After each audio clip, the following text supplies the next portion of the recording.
안녕하세요. 김광삼 띵코TV 김광삼 변호사입니다. 이번 주 토요일 날 국회에서 윤 대통령에 대한 2차 탄핵에 대한 투표가 있죠. 표결이 있죠. 결과적으로 이번에는 가결이 되냐 부결이 되냐 이제 초미의 관심사를 보이고 있습니다. 일단 뭐 오늘 정도에 있어서 질서 유지, 질서 있는 조기 퇴진에 대한 로드맵이 나올 가능성이 크다는 얘기가 많이 있어요. 근데 이 로드맵 만들기가 굉장히 쉽지 않을 것이다 봅니다.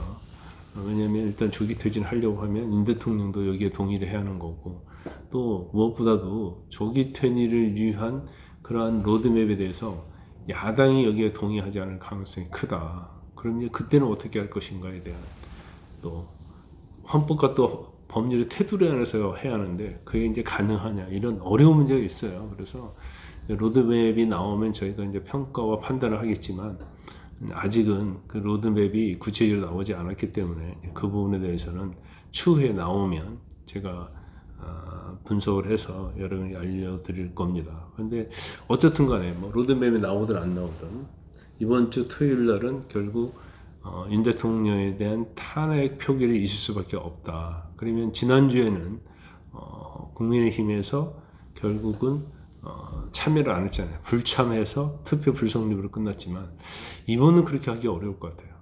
그러면 당론은 부결로 정한다 할지라도 또 무기명 투표이기 때문에 들어가서 찬성을 던지는 국회의원도 상당수 있을 것이다. 그게 8명이 넘냐 넘지 않냐는 문제잖아요. 근데 일단 뭐 찬성하겠다고 명확히 밝힌 국회의원들 있잖아요. 김상욱 의원이 지난번 투표는 참여했는데 이제 반대했다고 그랬잖아요. 근데 이번 주 토요일까지 아무런 것이 없기 때문에 자기는 찬성했다고 이미 표명했어요. 김상욱, 또 김혜지 의원도 비례대표죠. 자기는 지난번에 찬성표 던졌다고 얘기했잖아요. 그 다음에 이제 안철수 의원, 안철수 의원도 찬성표 던졌을 거고, 그 다음에 조경태 의원도 뭐 던질 가능성이 크고, 이제 4명은 이미 뭐 확보가 됐다. 그러면 이제 4명만 더 필요한 거 아닙니까? 근데 아마 제가 볼 때는 친윤을 제외하고는 이걸 어떻게 하기는 쉽지 않을 거다. 이렇게 봅니다. 그러면 결과적으로 투표 가결의 확률은 좀 더 높아졌다. 이제 무엇보다도 지난번 투표가 부결되면서 굉장히 많은 여론으로 질타를 많이 받았죠. 김재수 의원 뭐 지역구 사무실에는 뭐 흉기도 갖다 놓고 집과 뭐 사무실에 뭐 피를 상징하는 게 그런 것도 던지고 막 그러고 각 국민의힘 국회의원들에게 지금 난리를 피고 있어요. 그게 물론 민주당 지지자들일 가능성이 크죠. 그렇지만 그래도 일단 지역구 구민으로부터 받는 압박은 굉장히 크다. 왜냐하면 여론의 한 73%가 탄핵을 창성하고 있기 때문에 실질적으로 지역구에 있는 많은 사람들이 이제 탄핵을 찬성하고 다음 선거를 생각하면 이제 뭐 의원 입장에서는 뭐 이걸 마냥 무시할 수 없다고 이렇게 봅니다. 물론 이번 주 토요일 날 탄핵 표결에 앞서 윤 대통령이 또 하야할 가능성도 뭐 제로라고 할 수는 없어요. 그건 윤 대통령의 의지에 달려 있는 거고 본인은 아마 하야를 하는 게 맞는 건지 아니면 차라리 탄핵당해서 헌법재판소에서 결과를 받아보는 게 나은 건지 아니면 끝까지 가야겠다는 생각할 수도 있고요.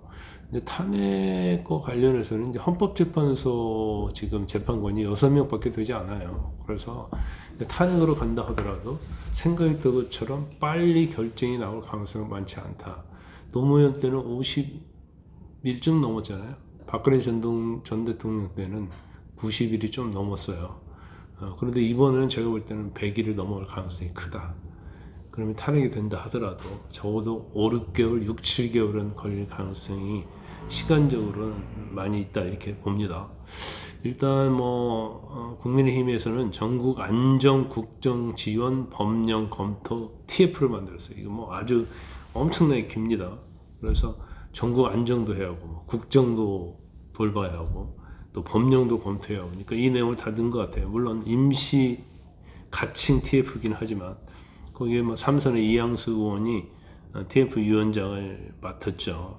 그런데 어떤 형태로든지 이게 뭐 개헌과 관련된 부분이랄지 법과 관련된 부분이 있으면 사실은 이렇게 크게 뭔가 파격적이 나오는 것은 뭐 어렵지 않나 이런 생각이 들어요. 더군다나 제일 중요한 것은 민주당과 야당 이재명 대표는 어떤 형태로 나오든지 받지 않을 가능성이 크다 이렇게 봅니다. 그래서 이제 대통령이 하야하면 이건 민주당의 의지와는 상관이 없어요.